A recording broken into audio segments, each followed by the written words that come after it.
It's a second piece of this that's important. It's not just that we misunderstand David and his choice of weaponry.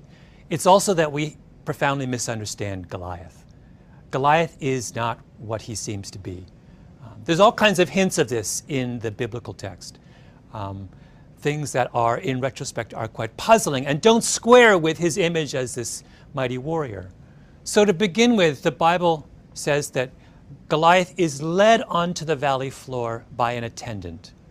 Now that is weird, right? Here is this mighty warrior challenging the Israelites to one-on-one combat. Why is he being led by the hand, by some, young boy, presumably, to the point of combat? Secondly, the Bible story makes special note of how slowly Goliath moves. Another odd thing to say when you're describing the mightiest warrior known to man at that point, right? And then there's this whole weird thing about how long it takes Goliath to react to the sight of David.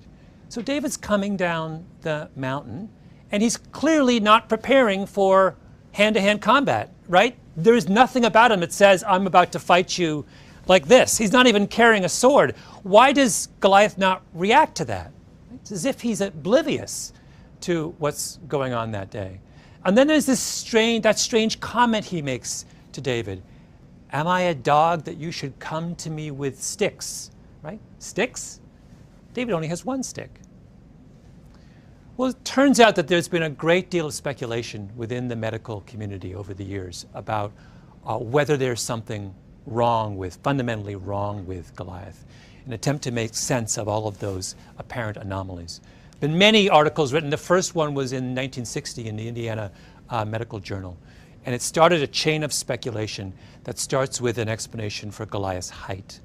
So Goliath is head and shoulders above all of his peers in that era. And usually when someone is that far out of the norm, there's an explanation for it. So the most common form of giantism is a condition called acromegaly. And acromegaly is caused by a benign tumor on your pituitary gland that causes an overproduction of human growth hormone. And throughout history, many of the most famous giants have all had acromegaly. So the tallest person of all time was a guy named Robert Wadlow, who was still growing when he died at the age of 24, and he was 8'11". He had acromegaly. Do you remember the wrestler Andre the Giant, famous? He had acromegaly. There's even speculation that Abraham Lincoln had acromegaly. Right? Anyone who's unusually tall, that's the first explanation we come up with. And acromegaly has a very distinct set of side effects associated with it, principally having to do with vision. The pituitary tumor, as it grows, often starts to compress the visual nerves in your brain, with the result that people with acromegaly have either double vision or they are profoundly nearsighted. Right? So when people have started to speculate about what might have been wrong with Goliath, they've said, wait a minute, he looks and sounds an awful lot like someone who has acromegaly. And that would also explain so much of what was strange about his behavior that day, right? Why does he move so slowly and have to be escorted down into the valley floor by an attendant? Because he can't make his way on his own, right?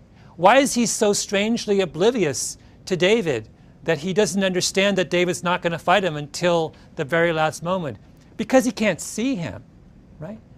When he says, come to me that I might feed your flesh to the birds of the heavens and the beasts of the field, the phrase come to me is a hint also of his vulnerability.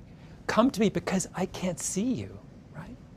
And then there's, am I a dog that you should come to me with sticks? He sees two sticks when David has only one.